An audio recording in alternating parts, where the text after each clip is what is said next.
Alright, ladies and gentlemen, boys and girls, welcome back. It's me, Addy, again, and Happy New Year! I hope you guys had a wonderful holiday season with your friends and family, and that you're looking forward to a bright and amazing year ahead of us now in 2023. I know we made some great memories together back in 2022, and that was one of the many reasons for why that year was so much better for me than the last. So thanks everyone for just being here and being wonderful, and I can't wait to continue this joyous adventure with you this year.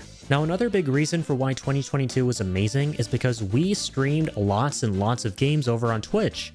In fact, I think that I streamed the most that year. I checked, and when you count all the games that I played and mainly featured on my channel in 2022, the number comes to 18 games, which for me is whopping. I'm pretty sure that's the most games I've ever broadcasted in a year. So you know what, I thought of a cool video idea that we can do here annually on my YouTube channel, which is to comb through all of those games and rank them. So yeah, buckle up for a pretty long yet really fun video here. Now, I've actually reviewed every single one of the games I'm going to be talking about today, with the exception of 2. And I've linked a playlist below if you want to check out all of those reviews. But for this video, I thought we'd bring them all together and rank them on a tier list to look back on my experiences with playing them in 2022. So on this tier list, we're going to be going from the games that I didn't quite enjoy all the way to the top, where we've got an exclusive spot for my personal game of the year. And the game that we'll be starting with will be the first one that I streamed in 2022, that being Death Stranding Director's Cut. Now, there's an argument to be made here that this game shouldn't be featured in this video since, well, I didn't actually start streaming this game in 2022. I actually began playing this game the day it came out in September of 2021. But I wanted to do absolutely everything that this game had to offer and complete it to 100%. Which is why I was streaming it well into the first month of 2022 and didn't close the chapter on it sooner. But let's be real though, we all know that's just an excuse for me, a huge Death Stranding fan, to squeeze it into literally any conversation. And if you want an even better excuse, hey man, this video is titled Ranking the Games I Played in 2022, not ranking the games I started playing in 2022. But goofiness aside, of course I'd like to feature Death Stranding Director's Cut in this video, and if you're genuinely unsure of where I would put this on my tier list, then you either missed the part where I said I'm a big fan of this game just a second ago, or you're new to this channel and haven't seen the many videos I made talking about why I love this game, in which case, hey, hi. Welcome to the channel, and thank you so much for watching, friendly newcomer. But okay, I promise, enough of being a smartass now. The cliff notes is that the original Death Stranding that came out back in 2019 was a game that moved me deeply, with a unique narrative and central theme that resonated with me so much so that it didn't take long for it to become one of my top 3 favorite games ever made.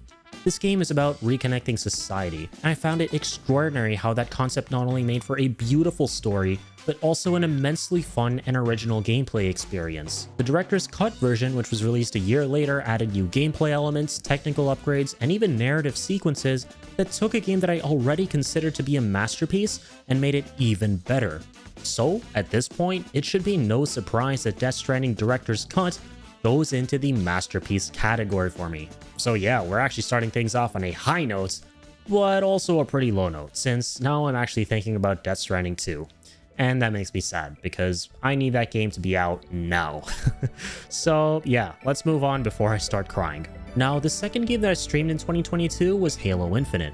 Now, this is an interesting one to talk about close to a year later, considering how objectively irrelevant this game has become. I feel like I see almost nobody talking about the game anymore, and the funny cricket chirping sound effect begins playing in my head whenever I think about Halo Infinite. And that's mainly due to the developers having seemingly abandoned it completely, which is a damn shame. But I'll be honest, I was never huge in the multiplayer in the first place. I do feel bad for the people who were super into that mode, which is a lot of the community, and never saw anything being done to it. But the campaign of the Halo games has always been what's appealed to me personally more. So that said, the campaign of Halo Infinite is all I really ended up streaming last year when it comes to this game. So I'm only going to be talking about that aspect of the game and taking that into consideration when ranking it. So I thought the campaign was pretty great. I liked the concept of it being semi-open world, the characters were compelling, and despite a lot of the missions getting stale and repetitive after a while, it felt nice to play a campaign more akin to the old school Halo games, where the focus was purely on Master Chief and his story. It was fun getting to experience his Spartan strength again, and many familiar weapons alongside fresh mechanics, and a visually pleasing and fairly expansive planet. Short but pretty dang sweet, I'm tossing Halo Infinite into the good category.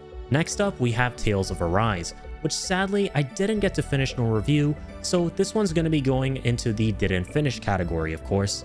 But I will briefly sum up what I liked and didn't like about this game up until the point where I stopped. I thought the game had gorgeous presentation.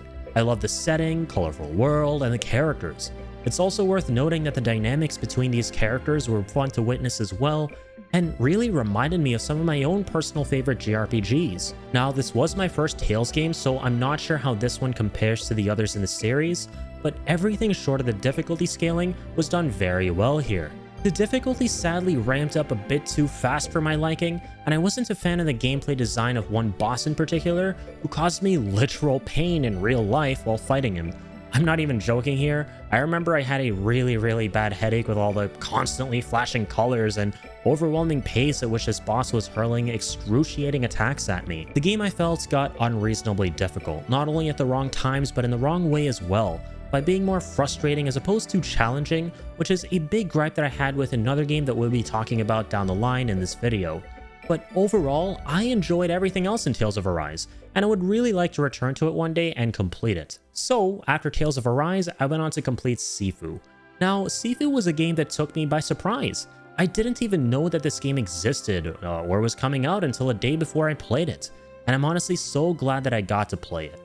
I grew up playing a lot of beat-em-up games on the Sega Genesis and in Flash browsers, and after many years, Sifu allowed me to return to that genre in an incredibly fun way. It combined aesthetics from the John Wick movies, my favorite action film series of all time, as well as another movie I really love called Oldboy, to create this kung fu beat-em-up game that was so satisfying. And sprinkled in was a very cool and unique permadeath element that was tied to your character's age. The more you died, the older you grew, until you died for one last time and had to restart from the very beginning. Even though this game had some hiccups with its progression system here and there, I thought overall that this was a very fresh and original take on a beloved old school genre. So I'm going to put Sifu in the very good category. This was a solid indie title. We then took a short but incredibly sweet detour after Sifu into Bloodborne remake, yet another game that I didn't have the chance to review, but I really wish that I did in hindsight. Now, I had actually seen so much buzz surrounding this game on Twitter leading up to its release, and I could not wait to actually play it myself, considering that From Software's Bloodborne is yet another game, like Death Stranding, that is amongst my top 3 favorite games ever made. My fellow Bloodborne fans out there can probably relate when I say this, but it's so incredibly painful that we never got to see some kind of follow-up, remaster, or just any kind of return to Bloodborne's intoxicating world during the 7 and almost, holy shit, 8 years that this game has been out. So to see fan creations every now and again like the 60 FPS mod for Bloodborne, as well as the incredibly ambitious Bloodborne remake that I played here, is always a joy. And it's not only a joy to witness, but it is also a joy to experience as well. Bloodborne remake was phenomenal and showcases just how much love there is for From Software's masterpiece. An individual by the name of Lilith Walters took the first act of the original game and demade all of it to reflect the PlayStation 1's aesthetic. So if you ever wondered what Bloodborne would have been like to play back in the 90s, this fun little project would give you that experience. And it's done so incredibly well. You can adjust various settings to make the game look, sound, and even feel as accurate as possible to a PS1 title, not that it isn't already, and you get to experience not only the first few story beats from the original Bloodborne with the exact same gameplay, but even new areas, characters, and fights that weren't in the original game, and that makes sense being there in the context of Bloodborne's lore. You can tell that this was done by a huge fan of Bloodborne and that there was just so much love, care, and effort that was put into this project. And that is so nice to see. This is completely free to download and play on your computer, and I highly recommend it. Split screen co-op was also added to this game, which is really damn cool, and I believe that Walters is also working on a Bloodborne cart, a concept that was originally a meme, and it looks unironically dope. Seriously, go and check out this community legend on Twitter and support all these future projects, especially if you're a fan of Bloodborne. These fan creations are seriously amazing. Bloodborne is a masterpiece to me and many others, and as a result, anything that returns to its world in a faithful and impassioned manner falls into that same verdict. For that reason, Bloodborne remake goes into the masterpiece category. And hot on the heels of talking about a beloved From Software classic, we now shift our focus to their magnum opus, Elden Ring, which is what I played right after Bloodborne remake. And my goodness, if there has ever been a game that not only lived up to the insurmountable hype that the community had for it, but also surpassed it in every way possible, this game would be it 10 times over. From Software never ever seems to miss the mark with every single title they release. And goddamn, I'll be honest with you guys when I say that they're the best game developers in the business right now. They crafted an experience here with Elden Ring that serves as the culmination of over 10 years of pioneering and refining the unanimously lauded Souls-like genre. Elden Ring is the pinnacle of the Souls-like formula, and it goes even beyond that by making substantial improvements to an industry trend that has been stale for some time, in my opinion. That being open world games. Ironically, through getting rid of things that we might deem essential for games in that genre, such as a quest log, quest markers, and overall just the concept of the player being instructed on what to do and where to go in the vast world that lies before them, Elden Ring dramatically changes the way we interact with open world games for the better. It is a revolutionary title. I loved being able to forge my own path as I played, going through the various biomes, castles, and more at my own pace and in an order that I saw fit to take, all the while feeling like I was making progress towards finishing the main quest line. That this game allows you to feel like you're making progress while getting constantly distracted by every enthralling landmark or memorable activity that there is to do in this arresting world is a testament to From Software's phenomenal game design practices that open world developers ought to be inspired by. For pushing the industry forward dramatically and giving me a once-in-a-decade experience, Elden Ring absolutely goes into the Game of the Year category for me. And I have to acknowledge the elephant in the room here before we continue, which of course is God of War Ragnarok, a game that Elden Ring had fierce competition with for the Game of the Year spot this past year.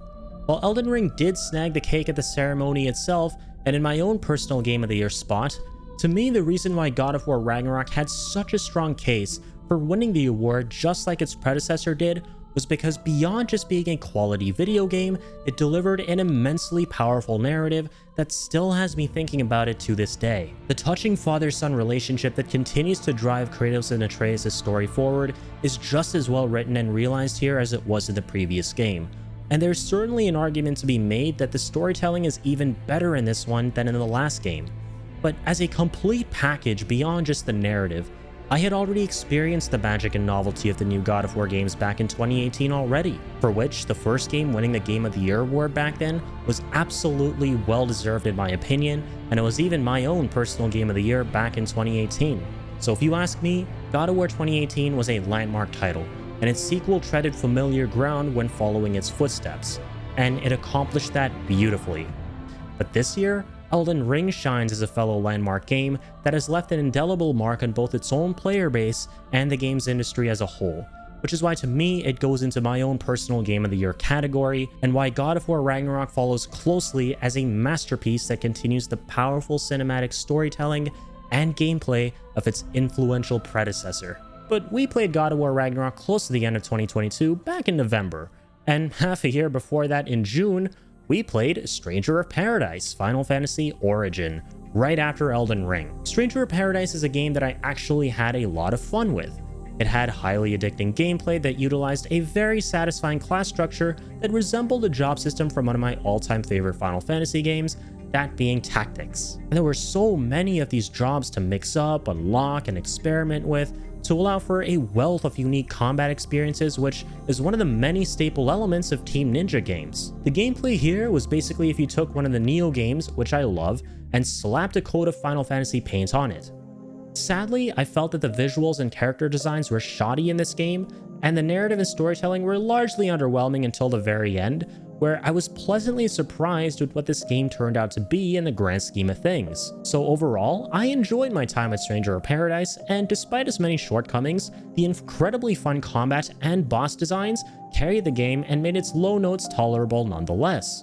So I'm putting Stranger of Paradise Final Fantasy Origin in the good category. Shortly after Stranger of Paradise, I fired up Hollow Knight, an indie game that I had heard many good things about over the years, but never got around to playing. But upon the suggestion of a member in my community, I finally decided to give this one a go, and I'm really glad that I did. It didn't take long for Hollow Knight to become one of my favorite Metroidvania games ever, given how I've never before played a game in that genre with such rich lore, ambitious gameplay design, and beautiful visual aesthetics. I got lost in this game quite literally many times, exploring every area, talking to every character, and overcoming every obstacle in this enchanting world. And it really helped that this game had a phenomenal soundtrack throughout it all, which is a greater point I'd actually like to make about pretty much all the games I've mentioned in this video previously, as well as a solid portion of them to come. Every one of these games had one thing in common. Their score was composed beautifully. Not only that, but they truly elevated the experience of playing them as well. Hollow Knight was no exception and is a fantastic game, and I'm going to be putting it in the very good category, since while I thoroughly enjoyed it, looking back, I wouldn't consider it to be a masterpiece per se in my book, which I know a lot of people are going to disagree with me on, and that's totally fine. The reason for that is because I wasn't personally a fan of the amount of backtracking there was to do in this game, which got admittedly laborious at times, and I do think that the map could have been refined a little more to help with this issue.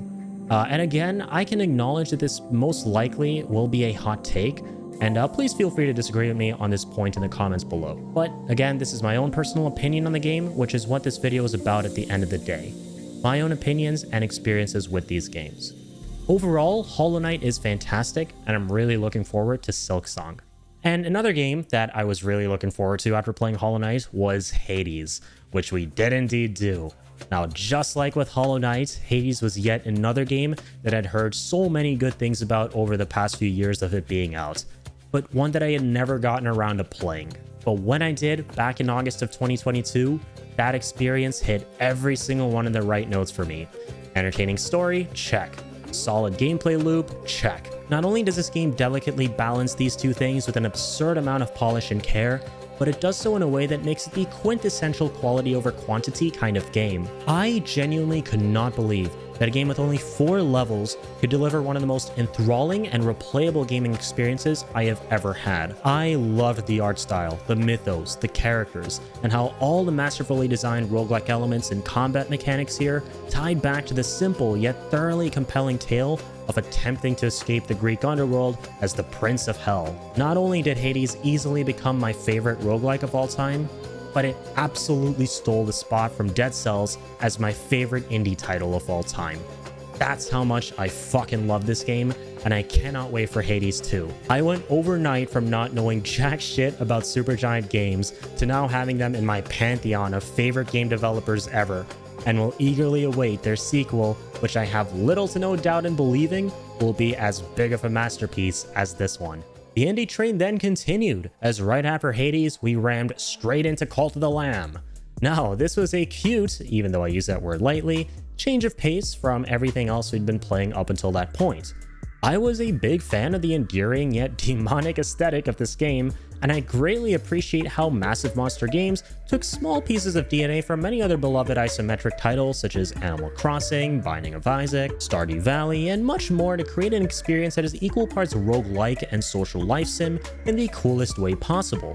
I even loved the experience of being able to play it as a streamer, since I could invite the lovely lads in my Twitch chat and community to hop on in and join my cult for some wholesome or twisted rituals with cute farm animals.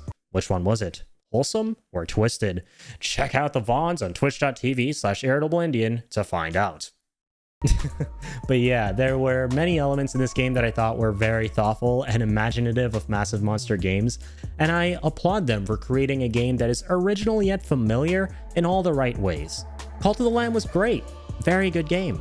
But the indie train didn't stop there, for next up on our list of games that we played in 2022 was Returnal. Damn, July to the beginning of October, I want to say, were definitely the months of roguelike games for me, as we started and ended the train with Hades and Returnal, and what a ride it was. We went from what an indie take on the genre could look like in the form of Hades, to what a big budget AAA take on the genre could look like with Returnal, the latter of which I had never experienced before. This game was my first time playing a roguelike of this scale, and it did not disappoint. I thoroughly enjoyed the Giger-esque alien-inspired world of Returnal, and how this influenced much of its narrative and gameplay.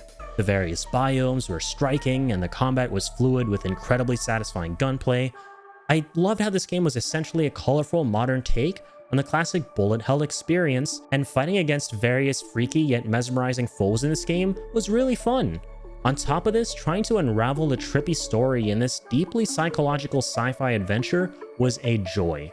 Now, I did have some gripes of the game here and there, particularly with its lack of a memorable soundtrack. In fact, I think that Returnal is the only game I played in 2022 where I felt that the music didn't really land for me. And also its approach to replayability was another thing. I wasn't personally a fan of how your runs in this game are mainly driven by luck. You have no degree of control over what weapons, buffs, or debuffs you're going to get in this game, the latter of which was far too predominant, and that made me not really want to stick around this game for much longer after finishing the main story.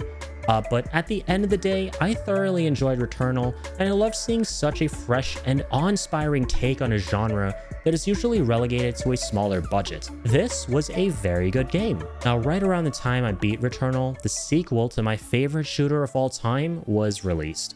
Overwatch 2, a game that we were all hoping would be incredible despite the many unfavorable signs leading up to its release that pointed to it being a significantly inferior experience to Overwatch 1.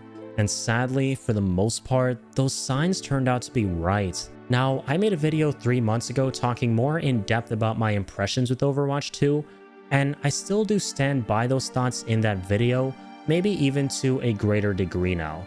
But to give you an idea of what I think Overwatch 2 is like in my eyes, I'll let you in on a bit of perspective here. The first Overwatch was my first real experience with video game addiction. I loved that game so much that it became an unhealthy obsession for me at a certain point in my life. So much so that it got to a point where I was desperately hoping that one day I could just wake up and not want to play Overwatch. But you know what they say. You should always be careful what you wish for, since my hope did come true. Blizzard completely stripped Overwatch 2 of all the content I found meaningful in the first game, and that's what it took me to wake up one day and not even think about playing Overwatch again. In fact, I would be fine never playing it ever again, which deeply saddens me to say, given how much I used to love this IP. There's just no incentive for me to continue, given how all the content from the first game that got me excited to fire it up almost every day is now either gone or locked behind these absurd paywalls. And to twist the knife even harder, it's not like I can just go back and play the first Overwatch to re-experience the magic that made me love it so much. And that's because the servers for that game have been shut down forever. It's gone. It doesn't exist. So for these reasons alone, I didn't play Overwatch 2 beyond just a couple of weeks of it being released. I hit Master Rank on support as my favorite hero Lucio, which was my goal, and then closed the chapter on the game. Now, there are good things about Overwatch 2. Last I checked, and I hope this hasn't changed, the meta was good, 5v5 was good, my one trick and big source of love for Overwatch, that being Lucio, was as exciting as ever to play, but even then, the whole experience in the end was just that. It was just good. If I fired it up right now and hopped into a game, I'd probably enjoy it, yeah, but then I'd likely never touch it again for about half a year, if not for much, much longer. I just feel numb when it comes to this game now, you guys. It's just a shame that this game isn't anything more than just okay to me. But regardless, I'm still holding on to hope. I'm still holding on to hope even 3 months after abandoning the game, that one day Blizzard will change that and truly make this game shine and recapture the magic of the first Overwatch. Maybe through the fabled PvE once that releases. Maybe through a more consumer-friendly business approach, or something else entirely. I really don't know. But with the things that you love, you're never gonna give up hope that they'll get better. And until the game does, this game's just good.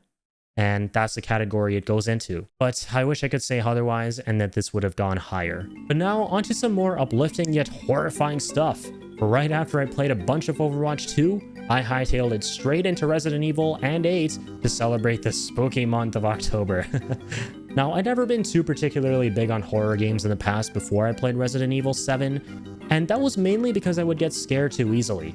Funnily, I never had this problem with movies, books, or shows, but when it comes to games, even the sound of a door closing too loudly behind me was enough for me to want to drench my console in holy water and toss it out the fucking window. But I'm happy to say that all changed with Resident Evil 7. But don't let that fool you, since this game was still terrifying. It was still the epitome of horror nonetheless. The first 50 to 60% of this game gave me scares that I don't think I'll ever forget. But instead of cowering and wanting to turn off the game like I would have had I played this game not even half a decade ago, I was having fun and felt that exhilarating rush of adrenaline that survival horror shoots you with. And while I do feel like the horror in this game sadly dropped off towards both the end and into a majority of Resident Evil 8 as well, I'm nonetheless happy to say that the thrills of the action elements began to ramp up, as well as the narrative elements, and this is what made Resident Evil 8 a thoroughly enjoyable game after 7. So I think the best way to sum up my experiences with these two games back to back is that Resident Evil is an excellent horror game with decent action elements sprinkled in, while 8 is an excellent action game with decent horror elements sprinkled in. They both complement each other very well, and I had a blast with them both. And thanks to these two games, I eagerly await not only Capcom's Resident Evil 4 remake, but also any and all exciting horror games in general. This genre is absolutely one that's on the table for me now, and I can't wait for what's to come. So Resident Evil 7 and 8, both very good games. And then of course, the snow rolled in the chilly month of November, and with it, the icy wrath of God of War Ragnarok, the game which we've already spoke about before in this video, but one that I can talk about for any amount of time at any day of the week. But don't worry, I won't assault your ears with my love for this game any longer today. God of War Ragnarok is a masterpiece, just as we established earlier, and just like with Elden Ring and Death Stranding Director's Cuts, and Hades too, of course, this was one of the games that I streamed for a long time since I not only wanted to beat the main story, but I also wanted to do every single side activity that the game offered. I enjoyed every second of my time with this game. And the same can be said for the final game that I'm going to be talking about in this video. But sadly, you guys, that game did not come right after God of War Ragnarok. Instead, we took a detour and played what ended up being my least favorite game of 2022. Something that I was unpleasantly surprised with. And that game was the Callisto Protocol. Now, going into the Callisto Protocol, I was actually excited. As established earlier, the horror genre was finally fun again for me because of Resident Evil 7 and 8. And I'd also seen some pretty impressive concepts, aesthetics, and visuals from all the trailers I'd seen leading up to Callisto Protocol's release. And even though I was careful not to overhype this title, which is an invaluable lesson I'd learned over many years of disappointing game releases, I was still nonetheless surprised by how much of a letdown the Callisto Protocol was anyway. In my review, I talked about how the graphics in this game are amazing and how the weapon designs and diegetic UI elements served as great embellishments to the overall experience. But that my praise for the game sadly ended there. Almost everything else here was a major letdown for me. From my experience, the combat mechanics were clunky and bug-riddled. The difficulty was more frustrating than challenging. The story and characters were bland and uninspired, and the most important thing here, the horror elements, were cheap and ineffective. So yeah, I was really bummed out by this game and I didn't like it. Now, I want to make it perfectly clear that while I didn't like this game, that doesn't mean that I have a problem with other people liking it. Somehow people on the internet have trouble differentiating between these two things and resort to uncivil behavior, which I was really disappointed to see in my comment section of my review for Callisto Protocol. And in that comment section, I had to go through and delete a number of abusive and non-constructive comments. Now, I can't convince everyone that it's okay to have your own opinion on things, because this is the internet. And the unfortunate reality is that someone cruel out there is going to take a dump on you for having your own opinion, whether you like it or not at the end of the day. And you just can't change that. But what I can do is tell people where I stand and what I want my channel to stand for. Here, I invite people to share their individual thoughts and opinions without fear, and the topic of this game is no exception to that. I would love for all of us to be able to come together with our own unique perspectives, be it on this game or any other matter, and be able to participate in a civilized discussion in my comment section. And again, I know I can't convince everyone on the internet to behave that way. And I'd be naive to believe that everyone will adhere to civility. But what I can and will do is delete all comments that are hurtful or abusive towards either myself or anyone else in my community. This will not be a platform to divide or demoralize people. And to anyone who might have that goal, please know that you're fighting a losing battle. So thanks for understanding, and here's my opinion. Callisto Protocol is a game that I did not like. But thankfully, the saltiness I felt from the Callisto Protocol was undone through the power of wholesomeness. And for that reason alone, Stray was a very good game. I loved it. And now we come to the final game of 2022. Wait, Addy, what's your reason for putting Stray where you did? You can't just leave us with less than a few words and be done with it? What the hell, man? Oh, well, that's where you're wrong. You see, I can just drop a few words. Hell, I only need one word to tell you why Stray was a very good game. Cat. Moving on, and now we come to the final game of 2022 that I played and streamed over on twitch.tv/irritableidian. The one and only game that I said I enjoyed every single second of alongside 2022's other bangers. And that game was Crisis Core Final Fantasy VII Reunion. Growing up is an interesting thing because I think that we all latch onto something really strongly in the world of fiction, be it a movie, show, or in this case, a game that we never truly grow out of. And for me, that game is hands down Crisis Core, the prequel to my favorite game of all time, Final Fantasy VII. I loved Crisis Core growing up, and almost 16 years after I first played it, to see a definitive redesign of it in the form of Crisis Core Reunion was a joy. And what made me truly happy about the way Crisis Core Reunion turned out was how it successfully quelled every single one of my concerns going into this game. As stated in my review and countless streams of this title, I was really nervous about the new voice cast, music, and hell, even some of the visuals going into this experience. But I'm so happy to say that all these concerns turned to ash by the time I roll the credits in Reunion. For this game, it not only allowed me to re-experience an important part of my childhood in a way that was beautiful, but it also improved upon so many things that I can admit I didn't like about the original game in hindsight. To me, Crisis Core will forever and always be a masterpiece, no matter which version of the game I play. But now that I'm a 23-year-old full-grown man, as opposed to the 8-year-old kid I was when I first played this game, I can absolutely look back and acknowledge all of the issues that people had with Crisis Core, some of which are still present in the Reunion version. One of the more pervasive ones is the storytelling and character writing, specifically when it comes to the new characters like Angeal and Genesis that Crisis Core introduces. On top of this, the game does have its fair share of pacing issues, particularly in the sequences that don't deal with anything that is directly relevant to the original Final Fantasy VII. Now, I'm still streaming the game over on Twitch to try and 100% it and unlock all the trophies, and as a result, I've played through more than a few new game cycles trying to complete everything, and upon each of these new playthroughs, I'm starting to notice that I share a similar sentiment as most other people towards the first 40 to 50% of this game, narratively speaking, which is that it's nowhere near as compelling as the scenarios that take place closer to the end of the game. Over the years, I've loved absolutely everything in this game equally, but now that I'm able to think a little more critically about it, there are some silly areas in the game that I don't mind per se, given how much I personally love Crisis Core, that I can't help but laugh at in acknowledgement of how goofy they objectively are, and how I can see why some people would genuinely hate those moments. At the end of the day though, Zack's story of becoming a hero and paving the path for Cloud's journey remains the strongest aspect of this game, and I think we can all agree that it makes Crisis Core a very good game, even though in my heart it will forever and always be a masterpiece. And with Crisis Core Reunion, we bring our ranking of all the games that I played and streamed in 2022 to a close. Man, what a beautiful way to end the year with one of my favorite games of all time. It amazes me how we experienced so many incredible titles in 2022, and that given everything that's been slated to release in 2023, this year is going to be just as big, if not bigger and better than the last. So I can't wait to be back here at the same time next year ranking all the behemoths we're about to experience in the world of gaming in 2023. But I hope you guys enjoyed this new kind of video on my channel, and please do let me know what you think of my tier list here. Do you agree? Disagree? Please feel free to discuss in the comments below. I would love to hear your thoughts.